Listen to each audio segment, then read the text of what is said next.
The Last Word, Episode 10. The System Exposed, How Councils Get Away with It. Intro. In the last episode, I talked about the turning point, the moment my fight stopped being personal and became a public challenge. The moment I realized my case wasn't an isolated tragedy, but part of a wider pattern. But patterns don't happen by accident. They happen because systems allow them to. This episode is about that system, the legal loopholes, the institutional incentives, the cultural failures, and the quiet mechanisms that let councils misrepresent the law, exploit vulnerable families, and avoid accountability for years. This is where the story becomes national. Section 1. The legal grey zone that isn't grey at all. Councils often operate in what they call grey areas. But when you look closely, those grey areas aren't grey at all. The law is clear. Local authorities cannot charge for nursing care. Local authorities cannot use property cautions to secure civil debts. Local authorities must follow statutory guidance. Local authorities must act lawfully, rationally, and fairly. Yet councils routinely blur the lines between social care and nursing care, misrepresent statutory duties, reinterpret guidance to suit financial goals, use legal mechanisms they have no power to use, pressure families into accepting unlawful decisions. Why? Because they know most people don't know the law, and they rely on that ignorance. It's not a grey area. It's a strategy. Section 2. Follow the money. To understand why councils behave this way, you have to follow the money. Social care is means tested. NHS care is not. If a council can classify a need as social care, they can charge for it. If it's nursing care, they can't. So what happens?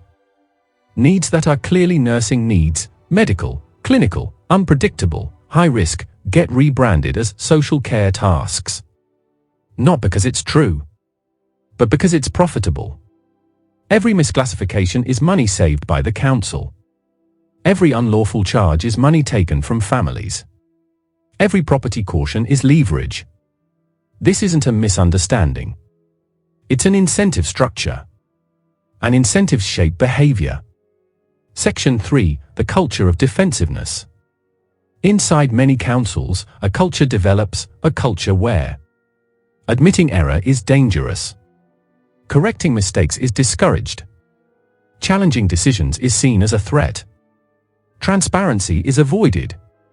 Scrutiny is feared. Staff learn quickly. Protect the department. Protect the budget. Protect the narrative.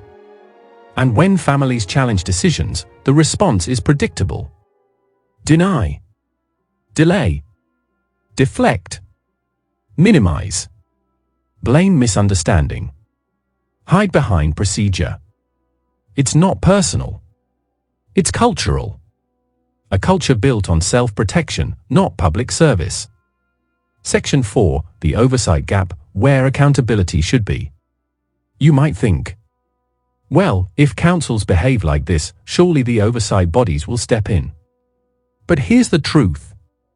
The oversight system is full of gaps, and councils know exactly how to exploit them. The Ombudsman cannot enforce the law, cannot compel evidence, avoid systemic investigations, focuses on service failure, not legality. Action fraud, does not investigate fraud, filters out most reports, treats public sector fraud as low priority. The police often classify council wrongdoing as civil, avoid politically sensitive investigations, lack training in care funding law. The courts require individuals to initiate action, are inaccessible to most families, rely on evidence councils often withhold. The result? A perfect storm of non-accountability. A system where councils can act unlawfully for years, even decades, without consequence. Section 5. How councils control the narrative. Councils have a powerful advantage: they control the initial narrative. They write the assessments. They write the letters. They write the financial calculations. They write the internal notes. They decide what evidence is relevant. They decide what families are told. And when families challenge them, councils respond with, "You misunderstood. This is standard practice. We followed procedure. This is a civil matter. We acted lawfully." Even when they didn't. Because the first version of the story is the hardest to dislodge. And councils know that. Section 6. Why most families never fight back. Most families don't challenge unlawful decisions. Not because they're wrong, but because they're overwhelmed. They're grieving. They're caring. They're exhausted. They're afraid. They're confused by the law. They trust the professionals. They don't want conflict. They don't know where to start. And councils rely on that. They rely on silence. They rely on fear. They rely on people giving up. Because if even 10% of families challenged unlawful decisions, the system would collapse under the weight of its own misconduct. Section 7. Why this matters now. What happened to my family, and to Andy's, isn't just a personal tragedy. It's a warning. A warning that councils can misrepresent the law. Oversight bodies can refuse to act. Unlawful practices can become routine. Vulnerable families can be exploited. Accountability can disappear. And unless people speak out, unless cases are exposed, unless patterns are documented, this will continue. Because systems don't change on their own. They change when people force them to. Closing.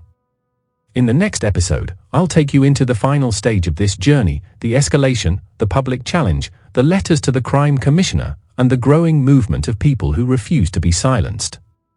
This is where the fight becomes collective. This is where the truth becomes undeniable. And this is where the system begins to feel the pressure. Episode 11 is where the push for accountability truly begins.